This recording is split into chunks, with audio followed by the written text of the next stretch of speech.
ஸல்லல்லாஹு அலைஹி வஸல்லம் அவரிடத்திலே கேட்கப்பட்டது. இப்னு அப்பாஸ் ரலியல்லாஹு அறிவிக்கிறார்கள், யா ரசூலல்லாஹ் கத அலிம்னா ஹக்கல் வாலிதி, ஒரு பெற்றோருக்கு செய்ய வேண்டிய கடமை என்னவென்று நாங்கள் அறிந்து வைத்திருக்கிறோம். ஆனால் ஒரு பெற்றோர் தன் பிள்ளைக்கு செய்ய வேண்டிய கடமை என்ன என்று ரசூல் ஸல்லல்லாஹு அலைஹி வஸல்லம் அவரிடத்துல கேட்டாங்க. ஒரு பெற்றோர்னா இப்படி நடந்துக்கணும், பெற்றோர்கிட்ட என்ன செய்யக்கூடாது, அவமரியாதையா நடந்துக்க கூடாது, அவங்களை நோவினப்படுத்த கூடாது, அவங்களுக்கு கண்ணியத்தை கொடுக்கணும், இப்படி எல்லாம் நம்ம தெரிஞ்சு வச்சிருக்கிறோம்.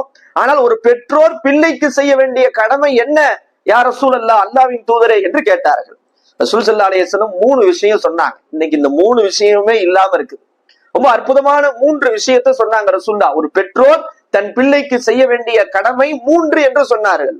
முதலாவது சொன்னாங்க, யுஹ்சின இஸ்மஹு, அவருடைய பெயரை அழகாக்க வேண்டும், நல்ல பெயர் வைக்கணும். ஒரு பெயரை பொறுத்து அந்த வாழ்க்கையில அசர் ஏற்படும். அந்த பெயரை கொண்டு அவருடைய வாழ்க்கையில ஒரு நல்ல அசர் ஏற்படும் என்று சொல்வார்கள். முதல்ல பேரை நல்ல பேரா வைக்கணும், வரக்கத்தான பேராக வைக்கணும். இன்னைக்கு பாக்குறோம், வாயில நுழையாத பேர்லாம் வைக்கிறாங்க. அர்த்தம் இருக்கா அர்த்தம் இல்லையான்றதெல்லாம் யோசிக்கிறது இல்ல. அது வாயில சொல்றதுக்கு நல்லா இருக்குதா, கூகுள்ல தேடுறாங்க. கணவர் பேரும் 7 ஆரம்பிக்குது, மனைவி பேரும் 7 ஆரம்பிக்குது, புள்ள பேரும் 7 ஆரம்பிக்கணும் அப்படின்றாங்க. சரி, அந்த பேரை கூகுள்ல தேடுறாங்க. இன்னைக்கு முஸ்லிம்கள் அப்படி இருக்கிறாங்க. சரி, அந்த பேருக்கு என்ன அர்த்தம், அந்த அர்த்தமே கண்டுபிடிக்க முடியல. அஜர்த்து, இப்படி ஒரு பேர் இருக்கு, இதுக்கு என்ன அஜர்த்துக்கு அர்த்தம் கேட்கிறாங்க. அந்த பேரை பார்த்தா அது என்ன குண்டக மண்டக்க இருக்கு, அதுக்கு என்ன அர்த்தத்தை நம்ம கண்டுபிடிக்கிறது? அப்படி கண்டுபிடிச்சா அது எசக்கு முசக்கான அர்த்தம் வருது. எங்க அர்த்தம் வித்தியாசமா இருக்கு, வேற பேரு இல்ல அஜர்த்து, இதுதான் பார்க்க நல்லா சொல்றதுக்கு புது மாடலா இருக்குன்றாங்க.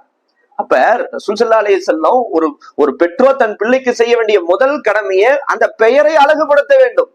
ரசூல் ஸல்லல்லாஹு அலைஹி வஸல்லத்துடைய ஹதீஸ்ல நம்ம பாக்குறோம், சில பேர்கள்லாம் பழைய காலத்து பேருன்றோம். இதெல்லாம் பழைய காலத்து பேர் அஜர்த்து, இதை போய் நம்ம பிள்ளைக்கு வைக்க முடியுமான்றோம். அப்ப என்ன சொல்றாங்க, பெயரை அழகுபடுத்த வேண்டும். அந்த பெயரை நீ அழகுபடுத்துவதன் மூலமாக அந்த பிள்ளையினுடைய வாழ்க்கை அழகாகும். அப்ப இது ஒரு பெற்றோர் பிள்ளைக்கு செய்ய வேண்டிய கடமை.